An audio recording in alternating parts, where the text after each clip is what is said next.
Hi, I'm Ryan Clark. On this episode, I'm going to dig into how you can actually stand out in your market amongst the sea of ChatGPT, copy-paste competitors out there, so you get attention from, say, executives and CEOs and people like that. I'm going to show you how you can actually use personalized direct outreaches so that you can cut through the noise, cut through the inbox, and again, reach those hard-to-reach types of people that you want to do business with. And I'm going to show you how to create a funnel that attracts people that are actually ready to buy something now, as opposed to spending, months in their sales cycle trying to educate a prospect before they're even thinking, maybe I should buy from this person. You're going to get all of that and so much more in this episode. Check it out.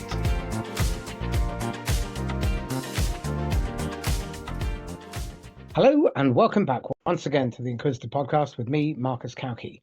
Today, my guest is Ryan Clark of Ryan Clark Consulting. Ryan and I are going to dig deep into the abuse that recipients are suffering at the moment, because the wall of noise is deafening on LinkedIn, on email, on all the platforms, because people are cutting and pasting from ChatGPT.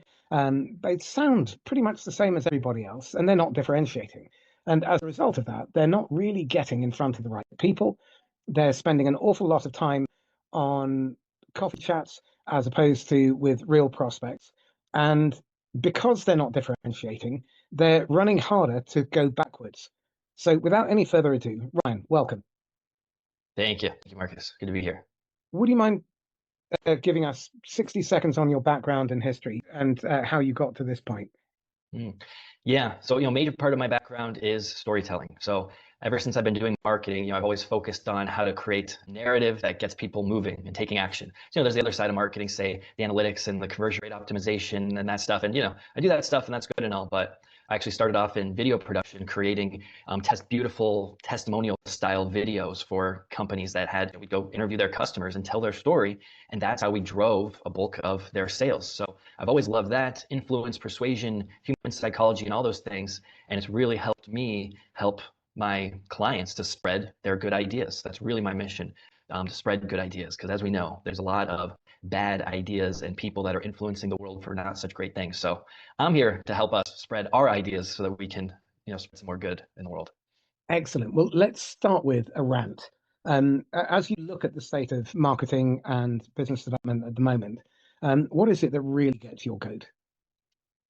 This kind of false perception that just because we have tools like ChatGPT, that we can create a message that drives results, that attracts the right kind of person and is actually going to get conversions. And it's not like, I use Cloud personally, another AI model, every single day. Every single day, I'm learning new ways to be more personalized, to reach out to the people that I want to be more compelling in my message. But, as I see, every single day, I see marketing funnels and I see messaging that's basically Me Too messaging that sounds like everyone else. Because what these large language models do is they just compile, hundreds of messages from other people that are just like you, and they put together into a sea of sameness. So it's kind of like if you mix different shades of brown, you're just going to get brown. So there's a lot of people that are wasting thousands, again, I talk to people that are wasting thousands, tens of thousands of dollars on marketing, and marketers that are building these funnels that have forgotten you actually need to start with your sales messaging. And it's just, it's sad and really grinds my gears. Well, I'm going to build on that, because what also grinds my gears is that years ago, the marketing essentially failed to get their seat on the board or as chief exec. And because they weren't doing a great job, they created this sort of monster role, the chief revenue officer, whose role it was to do what marketing should have done and weave everything that touches the customer together in a cohesive system. And so what we ended up with are lots of silos and this obsession with attribution, but no one seems to be measuring the important metrics. If you're spending 97 to 99% of your budget, your time, and your effort trying to get people off the total addressable market and into your ICP so that you can get them onto your marketing platform, so you can scream in their already deafened ear, "We're here, look at me." And then you measure the drop off from there to the sales platform, where you say, "Oh, look, this is what we do. Would you like one?" If you look at the mathematics of that, it's ludicrous. So at the moment, if you're cold calling, you could be making 36 to 42 dials just to get through to someone on your list. You then have to have around 14 conversations to get anyone to meet you for the first time. And then the most depressing statistic is the second meeting ratio, because 7 out of 8 first meetings never result in a second. Now, if you do the maths on that, that's really pretty terrible. 36 times 14 times 8, and you only get one outcome that you want, which is the second meeting, because if they invite you back, maybe you've been relevant. Isn't there a clue there that maybe we're looking at the wrong end of the problem? Mhm. Yeah, those are some great points there. Yeah, it's like, so it's like we have to, on the one hand, it's so hard to just get that first call, to break through all of that noise in the first place. But then once they get there, you also got to make sure you did a great job, that once they're there, they want to work with you. So, and this is my whole point about having a great message. And you've got to do all of this work on the front end to make sure that, one, you're cutting through the noise. And then two, that once you have that call, you really make it count. Like, really, before you get on a call, somebody should be 80% pre-sold, or you're not going to get that second call. So that's where, on the one hand, it's, you don't want to, you don't want to do a million generic DMs. You want to do a few really personalized, like hyper personalized to a hyper niche market, so that you can be super compelling. And then you got to have the right content and the right outreach that's going to make them already want to work with you by the time they talk to you. But it's tough to do that, and it's easy to be with a CRO and just say, hey, we got 1 million calls this month, pay me, or whatever, right? Well, you touched on the sort of holy trinity, which is timely, relevant, and valuable. And almost none of the marketing that I'm receiving at the moment is timely. Even less of it is relevant, and an even more minuscule proportion is valuable, personally, to me. So I have no reason to react. And then my inbox is filled with people. Oh, did you get a chance to look at it? What do you think? Well, I ignored you the first time for a good reason. And then if you bother me for a second and a third time, now you're really bothering me. So I'm probably going to disconnect. So what advice would you give to people who are trying to make their way through this very noisy competitive space? And where do they need to start? Mm-hmm. Well, one thing that'll help the most is to speak to solution-aware prospects. So you want to speak, your message, you want to talk to those people that are ready to take some action now. So they've tried other things. They've tried, say you're an executive coach, you're a leadership coach, you're talking to executives who maybe they want to get to the C-suite. Say they're leaders, they want to get to the C-suite. So you want to say, hey, have you tried working on your executive presence, but you still can't command the room? Have you tried the DISC assessments and personality assessments, and your unique strengths and values, but still you don't feel like you're taking the right steps to, you're not making the right connections in your organization to, playing the politics game the right way? Well, I've got something for you.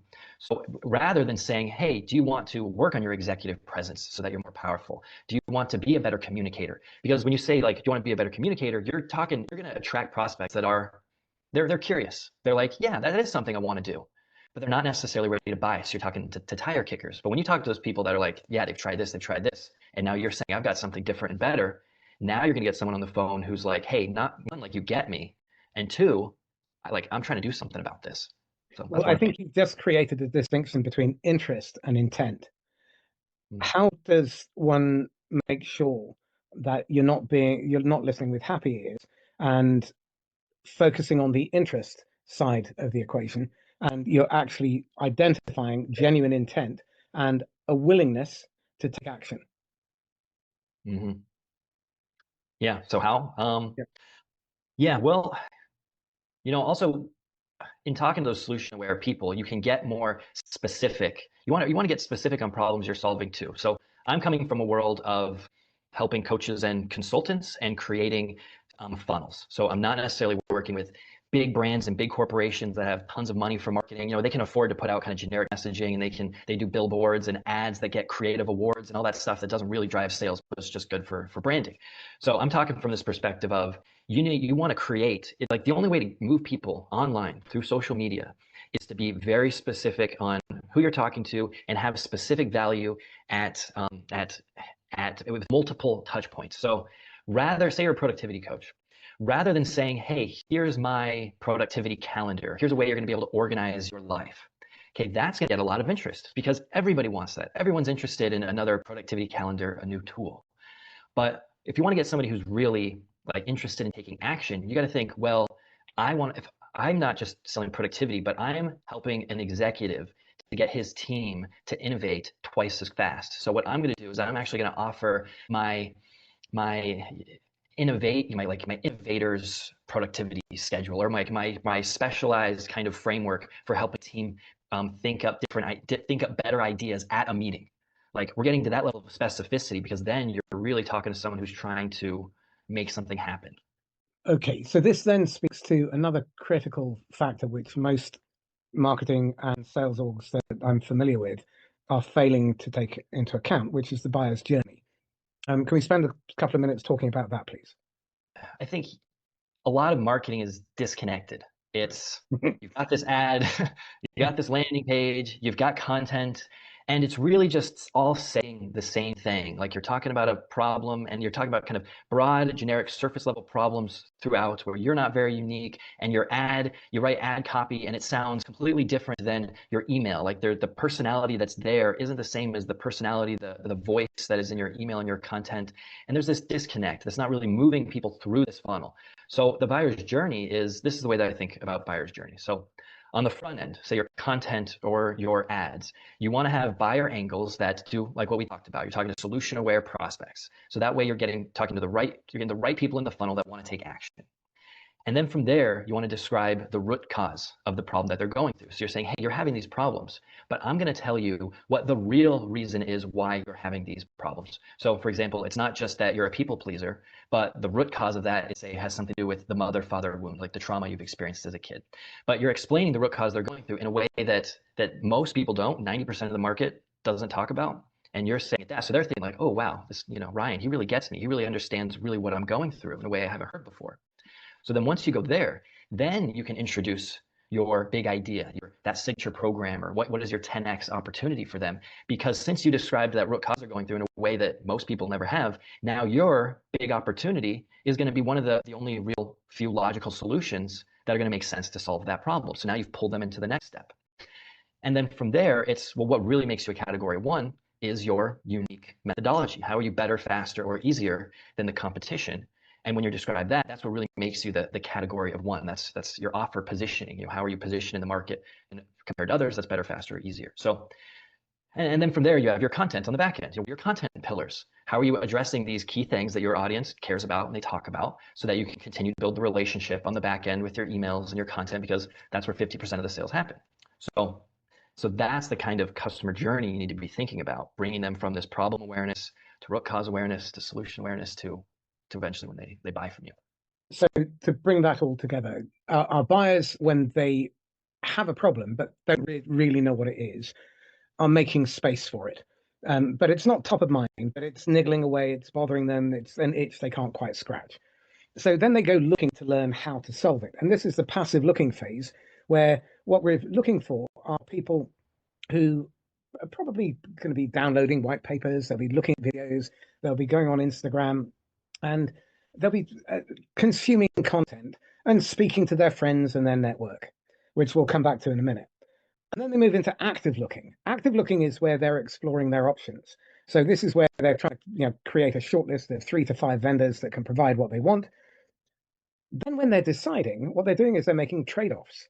They're saying, do we need 5 bedrooms or 4? Do we need a second bathroom? What are the shopping facilities like nearby? Can I walk, or do I need a car? All of that sort of stuff. Then first use.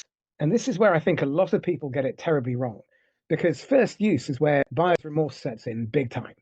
Because if their expectation, i.e. the promise that you made, how you positioned yourself, what they can expect to happen, is not met exactly, then their brain goes into a bit of a tailspin and starts catastrophizing and seeing how things will go wrong. So being able to map that journey beyond that into habit forming is all part of the same continuum, but it needs to be the work that you do up front. So that then brings me to the next question, which is, what do you do when you're working with your clients to help them think as their customer, not about them or what they can do or take from them? This is the question of getting into the mind of your prospect. Really, because what happens with most of my clients, most everyone, is they fall into this expert language trap, where they're talking at this really high level of even saying things like executive presence, or communicating, or like communicating with eloquence and driving results and transforming, having transformational, innovational change. And it's like, it's this language that to you, it can make sense. You as the expert, you can know what that means, but really what somebody's thinking on the day-to-day, they're not thinking, how do I drive organizational change? They're thinking like, how do I get Sally to move her ass and work, like, work more every day when their whole project is depending on her and she's just not doing, like, she's not doing it. Like, how do I get my employees to work to hit their deadlines on time? How do I get my salespeople to sell twice as much as we are right now? How can I go from working 80 hours a week to working a normal 40 hours a week without sacrificing my shot at being a VP of this company? So you have to think, what are they literally saying in their mind as they're going in their day-to-day, those day-to-day problems. And this is why being niched is so important. This is why you really want to think about, and if you don't have to just talk to one person, you can have multiple pages, landing magnets, multiple personas. But if you're going to have a compelling message, you got to think, I'm talking to this executive of a startup. It's very different problems, a startup CEO, than a CEO that's working, making in a company making 100 million a year, So you got to think about that. Absolutely. And this again speaks to something really critical, which is know your customer. And almost no one puts the time in to actually think as the customer, because they're so fixated on their quota. They're so fixated on the activity that they're not focused on the outcome. And I think one of my favorite models that I've been playing with over the years is looking at the inputs versus the outputs versus the outcomes. And if we look at how people are measured, they're typically focused on the activity, but they're paid, promoted, and fired on the outputs. But the thing that actually matters are the outcomes. And so there seems to be this corporate psychopathy where the board is fixated on one thing. So, for example, when someone's trying to develop their ICP, if you look at the way most people develop their ICP, they talk about the size, the scale, the number of heads, the sector, and all of that. But none of it has anything to do with the story that the customer is telling.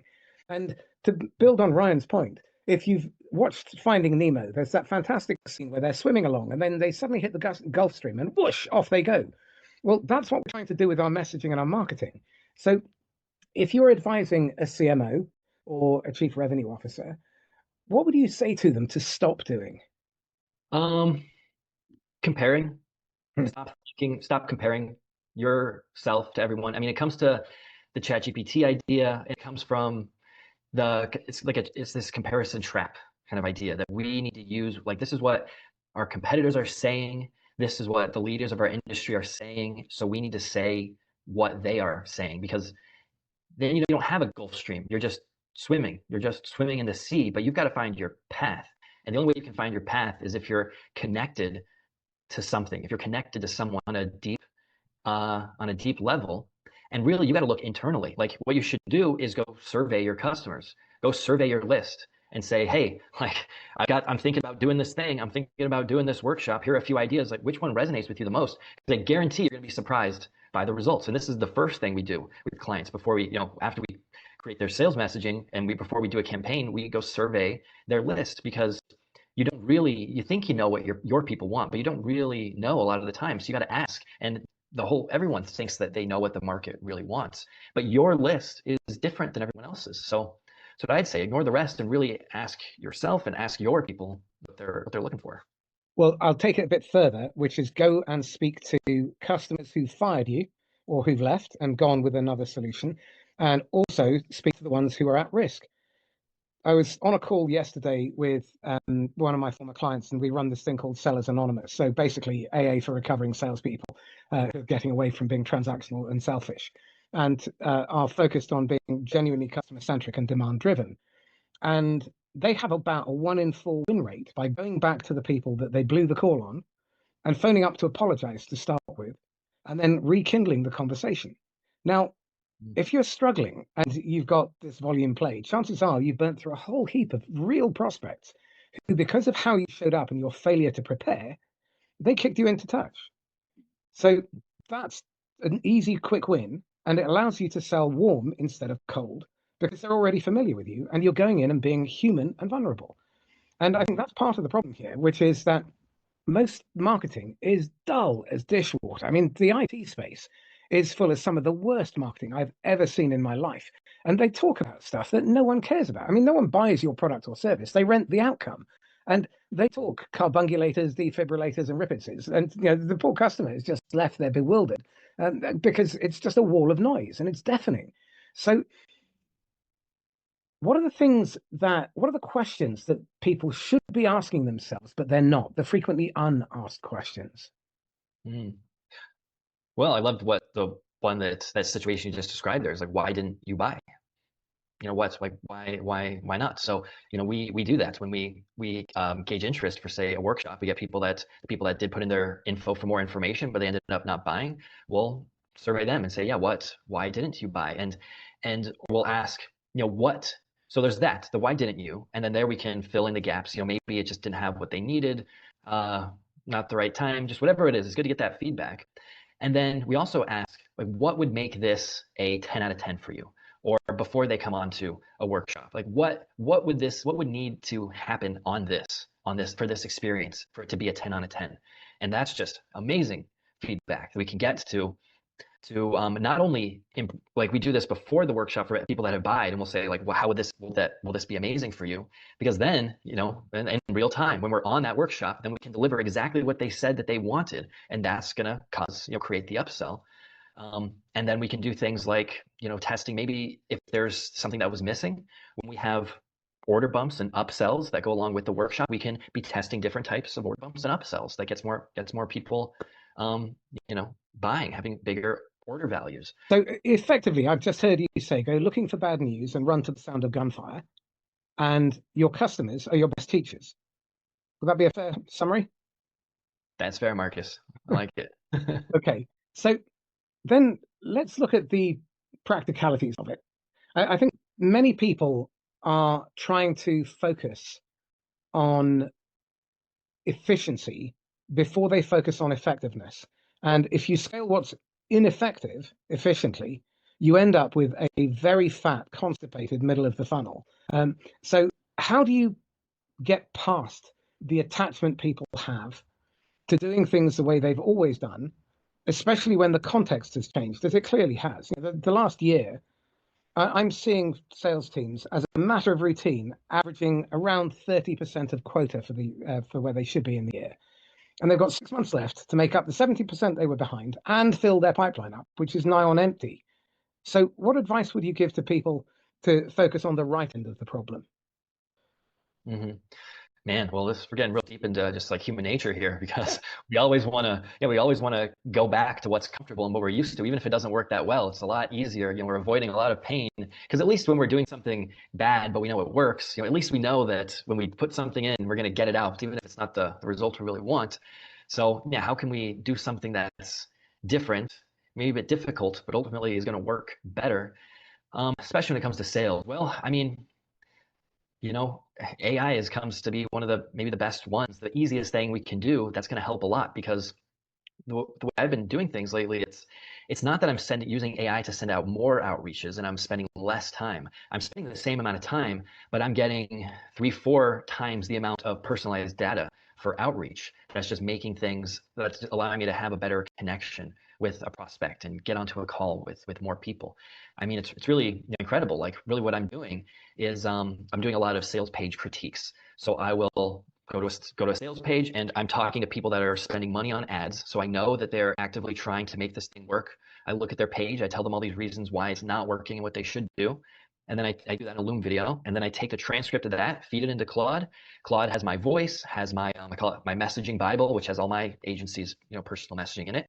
And then Claude spits out basically a summary of what I said in my voice that doesn't sound like AI sounds like. And even if it does sound some AI, that's fine. I'm not trying to hide that fact either. But now I have this beautiful summary of their page that they can open their email and they can look at this and they can read it. And they're like, wow, this is completely about my page, it's personalized. And then they watch that Loom video and they see me speaking it and going into even more detail. And, for about every 15 of these outreaches, it might take me 15 minutes total to send out, I'm making a sale. And, that's around $1,000. So I'm like, these outreaches are personalized, they take work, but they work really well. And I'm in a niche for who I'm talking to, but if you're someone who's trying to cut the noise, like reach these hard to reach people, emails don't just an email in the inbox doesn't work anymore. DMs don't work. Doesn't matter how many you send. Like you got to really right there capture their attention and be personalized. And I guess that's the best way I can put it. There's no easy way. Lead generation is not easy, no matter what you do. But Well, again, I'm not saying it's easy, but it is generally quite simple. First of all, stop doing the things that don't work. That will save you a fortune. If I go into an organization, a sales organization that has a top of the funnel activity, the first thing I'm going to look at is, well, what isn't working? The average SDR has somewhere between 10 and 25 grand's worth of data and technology in order to support each individual. And you're talking about 40 to 90 grand in salaries, which is just outrageous. And then you have to manage them. You have to have security. You have to have HR, payroll, and all of those other things. Those resources can be much better redeployed on developing a warm and hot market by personalizing and creating relationships with people and segmenting their lists into people who are ready to buy now, so they're at deciding or late active looking stage, and those who will buy if you're not so impatient and you don't try and sell to them when having a sales conversation is likely to be rebutted and see you as a threat.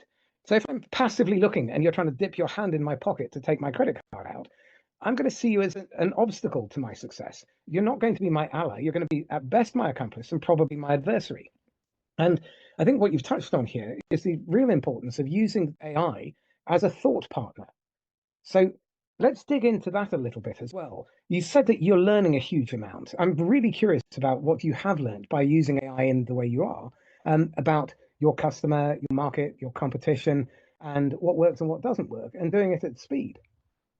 mhm. Yeah, I mean, ideation is the biggest thing. It's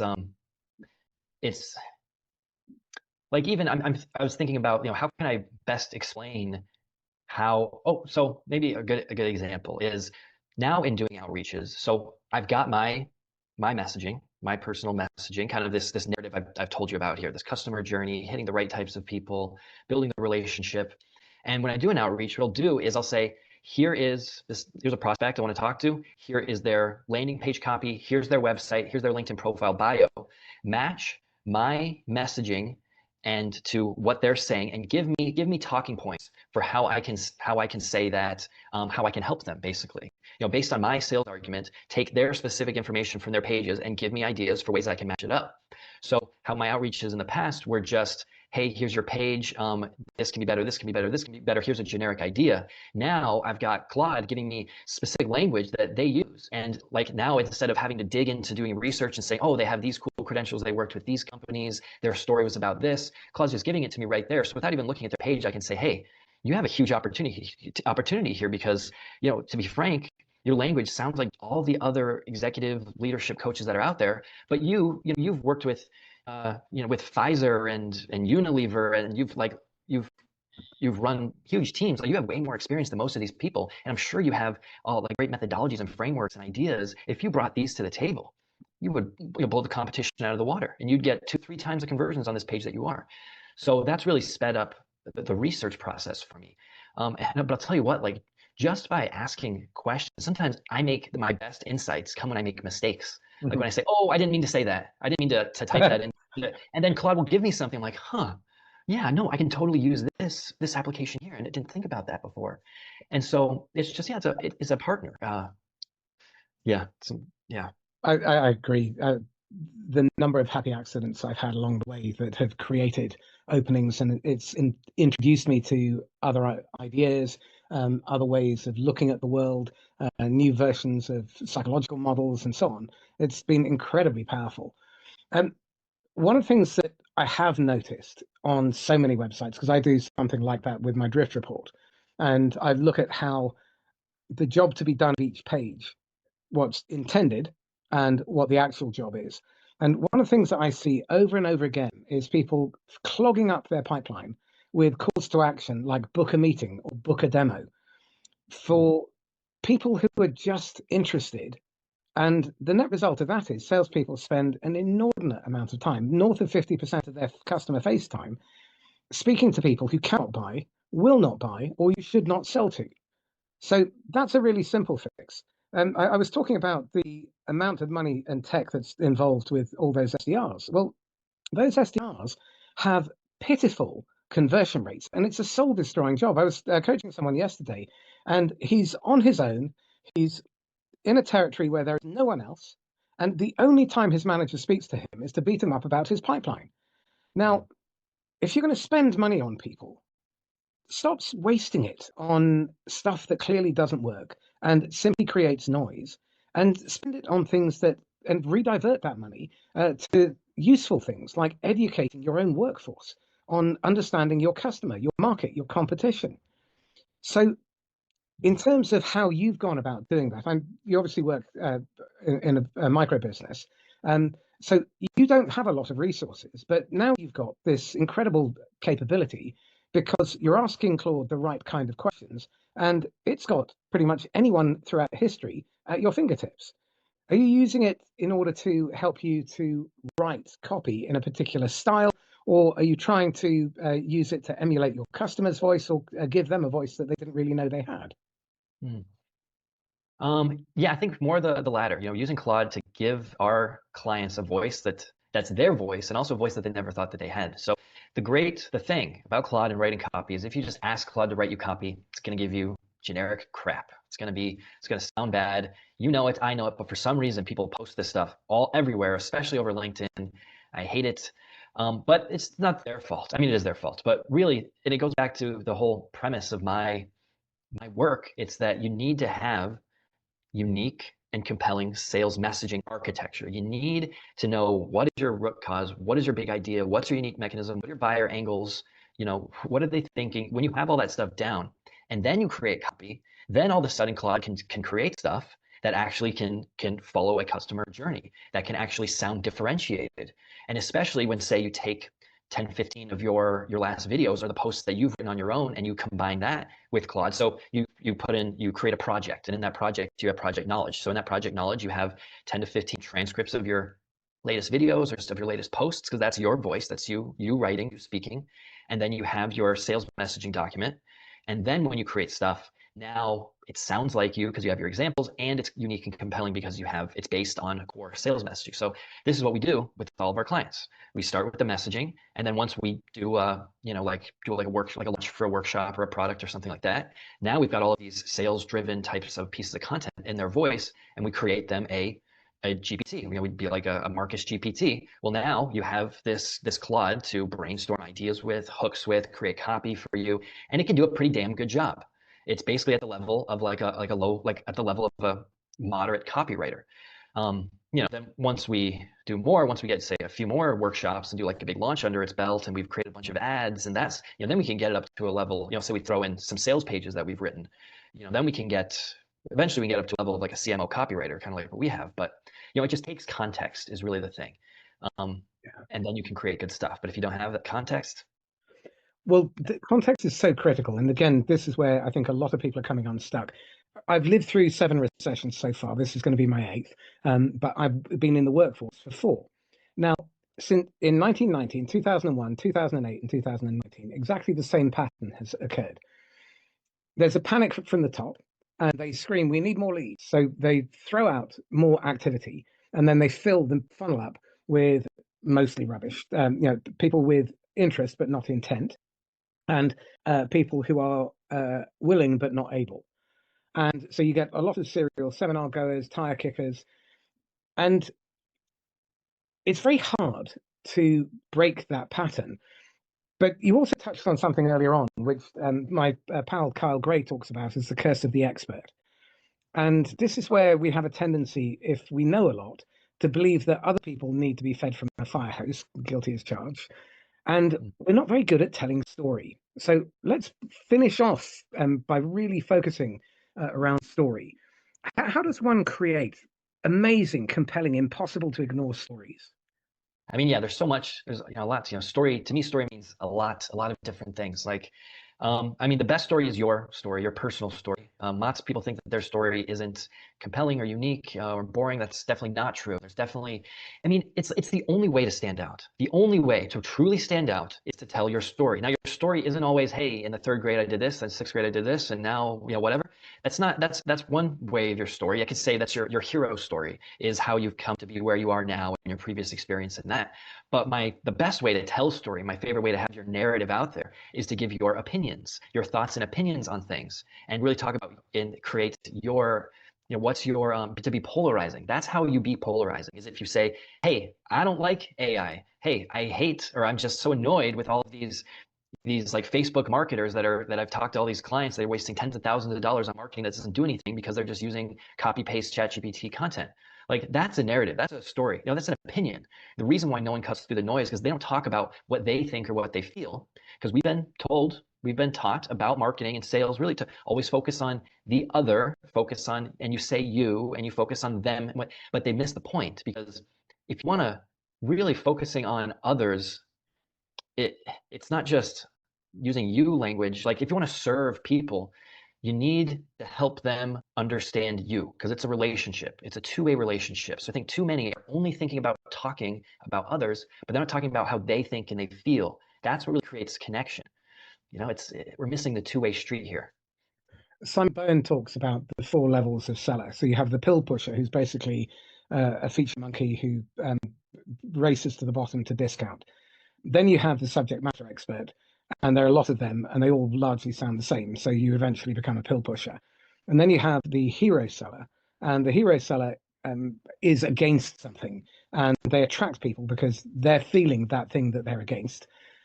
But the problem with that is that it creates a codependency. And then there's a massive gap between the hero seller and the sage seller. And the sage seller is someone to whom people come to because of their wisdom. They're hoping some of their smarts will rub off on them. Now, I think telling that story is really key, and your own personal story. But I think one of the other things that is so badly handled on social media, and particularly on LinkedIn, is really engaging thoughtfully with other people's content, because it's a ready-made marketplace, and it's a gift that's free or nearly free, depending on your subscription level, where you can tap into a large referral base. And so using story, using engaging ways of responding to other people's content, and you don't have to agree with them. You can be respectful, but disagree. And that then draws the marginal prospects from that network into yours for you to then build a relationship with. So I'm curious if that's something that you advocate. Mm-hmm. I do advocate it, and I've done that a lot. I'll say something about that, and but my favorite way to connect with others and cross-pollinate, say, is what we're doing here, is being on podcasts, like the ability to go in depth and have a conversation like this, where your people are going to see me talk, my people are going to see you talk, and we have that cross. On LinkedIn, if you don't engage and comment, you're not going to get anything. You will not get exposure on your content. Sure, you can go viral once in a while. And I have a client. He's a great storyteller. He's had a few posts now that have gotten millions of impressions. And what were those posts? One was him telling the story about him adopting his daughter.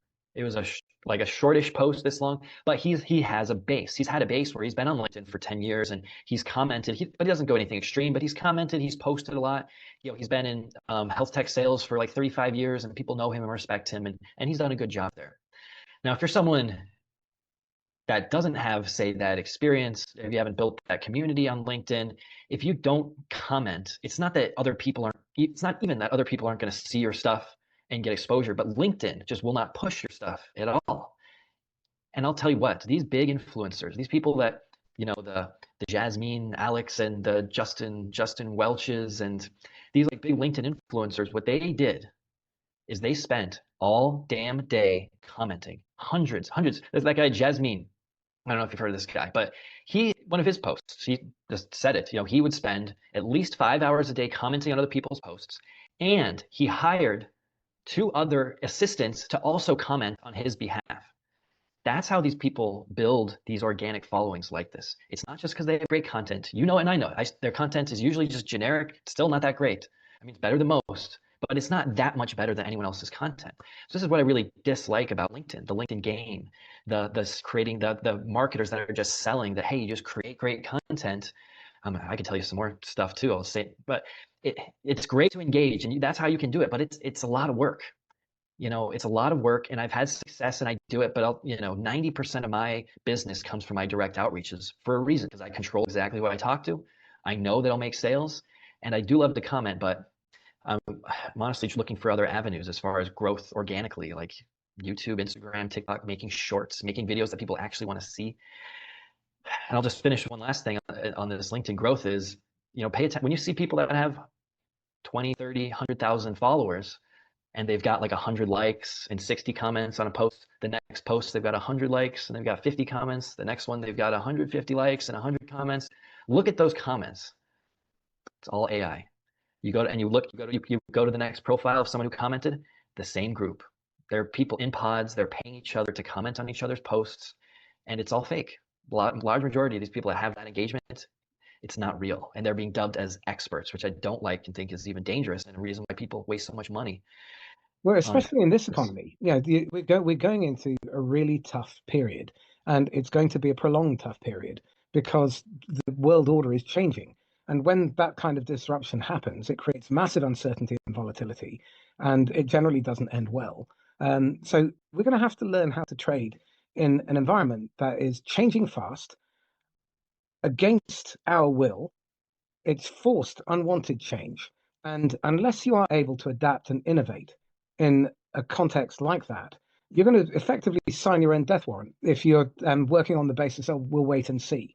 Now is not the time to wait and see. Now is the time to roll up your sleeves and get your hands dirty by testing stuff and trying different things. I was speaking to a pal of mine, and his partner works at one of the big consulting firms as head of risk. And she spends about half an hour a day on Instagram learning stuff. Now, I'd never have thought that of someone in her early 40s who is clearly incredibly bright and a high performing professional. That wouldn't have been a platform that I would have thought she would be on. But actually, she's there almost every day because there are shorts on there and she can consume insights very quickly. So look more broadly than LinkedIn. Look at YouTube, Twitter, or X. It's good for some people. I've got another client of mine who probably generates about 60 inbounds a month of high quality leads on X by talking about stuff that's slightly outside of his normal domain. And that's the other thing. Don't necessarily stick to your onions. Look at adjacent markets. Look at other stuff. In support of what you said about your client, I remember when my father died, I had something like 13,000 hits on the post, and I had hundreds of comments. My wife had the same experience when her father died, and those human interest stories actually draw people in. So don't necessarily stick to being professional and boring. Go out there and expose your vulnerability. Mm-hmm. Yeah. Yeah. Yep. Totally. Yeah. Yeah. And it's great to combine these things too. So a style of post that I have, it's called a story seller post. And it's basically using a story anecdote from your life or from a book or from a movie or from a current event, and then tying that into your business. So it's basically like you always want to start with a story because that's what hooks people in the most. You have a good hook line, something curiosity driven. The best hooks are always based in curiosity. There's this guy, his name's Gary Halbert. He's known as the greatest copywriter that has ever lived. And he's on a boat with this guy, John Carlton, another great copywriter. And Gary asked John, he's like, John, why do you, what do you think's the biggest, I don't know, I already gave away the ending, but what's like the biggest driver for getting someone to take action, like in a sales? What's best for a hook? And someone said, I think he responded, well, is it story or maybe it's social proof? And he said, no, it's curiosity. And I see it and I agree. If we're curious people, curious beings. And all we got to do, the headline doesn't have to do with your post. Now you don't want to do things like just say sex and then you get someone, sure, you get them to click, but then you lose trust with the reader. So you want to connect that headline, the hook to the post. But anyway, curiosity, and then go into your story. And then that's the personal part. I saw this girl walking up the stairs in the rain yesterday, and she's holding 2 grocery bags, and she's just walking calmly. Everyone else around her sprinting up the stairs, covering themselves. But I thought, man, this girl's a badass. She's just walking up in the rain, doesn't care. And you know what? That's kind of how leadership is. A good leader can be, even when it's raining, we got heavy burdens on our shoulders. Maybe, so you see a lot of these posts, that's a generic one, but that's a great thing to do. Take things from your life, and how can you connect it to how you help your clients, to a result you've gotten. I think the best kind of way you can have the best of both worlds. Excellent. Well, we're coming to the end. So I'd like to ask you about who you've been influenced by and what you would recommend people read, watch, or listen to. Mm-hmm. Well, on the marketing side, I've definitely been heavily influenced by direct response copywriters and copywriting. Guys like Dan Kennedy and Gary Halbert and John Carlton and Gene Schwartz, Robert Collier. These are like the classics of direct response copywriting. And that's really when the first time I thought about marketing and just thought about the idea of action and human psychology and persuasion and influence. Those are things that I'm most interested in and that persuade my work. How do I get people to take action? But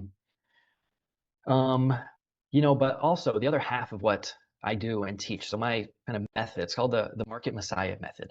It's the idea of combining your message, your unique message, and spreading ideas on the personal side and the business side. So for me, all my success in my life has come from my belief system, my spiritual belief system. So I kind of grew up and do a lot of study in this idea of new thought, the idea that your thinking is what creates your reality. More popularly today, like the ideas of The Secret, say, is how it's been really popularized. But these top 3 books that I have here, this book, Course in Miracles, The Science of Mind, Ernest Holmes, and this book, Osho. He's this another kind of spiritual, I don't know, kind of Indian guy.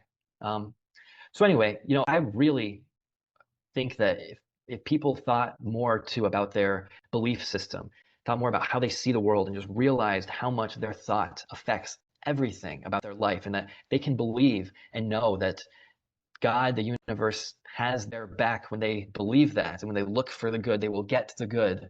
There's a lot of shit that happens in the world, but we have a choice in how to think. And I think the more that you choose something that's going to serve you and serve others, you will get that, as long as you believe it. You've got a golden ticket, and you can go back and whisper in the ear of the idiot Ryan, age 23, who thought he was invincible, immortal, and was always right. What one bit of advice would you give him that would have saved him a lot of angst? Yeah.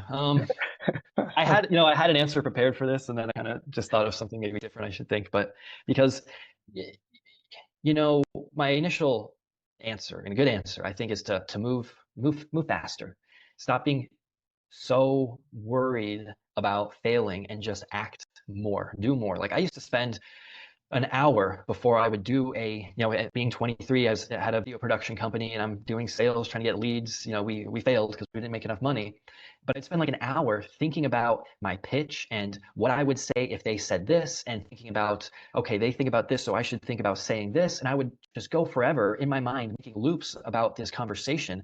And then a lot of times I'd call and they wouldn't even answer, or they'd never call back. So it was just a wasted kind of effort. And there's a lot of things in my life that I'm sure, I know have been the same, that I just, instead of just doing something, I would think about all the possible outcomes and be worried about it, when really I should have just trusted myself and took some more action. So that's one thing. The other thing was probably more just like go drink less alcohol and worry less about women, and just like focus, find some nice girl and settle down early, and just, focus on work. Because right now I'm really at this, I'm trying to attract a partner for myself, a real nice woman that can help make me better. And I used to think that would be a burden to work, but I'm starting to realize now that my community and friends and someone who could be a partner for me would actually make things better and lift me up, and that I need help. Maybe that's the lesson. Like, Ryan, it's okay. You need help here. So it's okay to get help. Yeah. Excellent. How can people get hold of you? LinkedIn would be the best way. That's my pride and joy. All my content is there. And yeah, please share that. Reach out to me in a DM on LinkedIn. That's going to be the way. Excellent. Ryan Clark, thank you. Thank you, Marcus. Pleasure. This has been Marcus Kauke signing off from the Inquisitor podcast. If you found this useful and insightful, then please get in touch. If you're looking for a spouse, then drop Ryan a line. And so if you're looking for a way to cut through the noise and to thrive through the impending chaos without having your soul burnt out and without having to sell out, then get in touch, because we've created an approach called Most Trusted. And the whole idea is that you become the most trusted person that people that you know, and they refer you, so that you never have to sell cold. You only ever sell hot, and you sell to people who you can actually help, because selling is a service. And we only have one function in sales, which is to empower other people to make the right decision. So if that resonates with you, then get in touch with me, either via LinkedIn or whatever the other channels are that you know me on. In the meantime, stay safe and happy selling.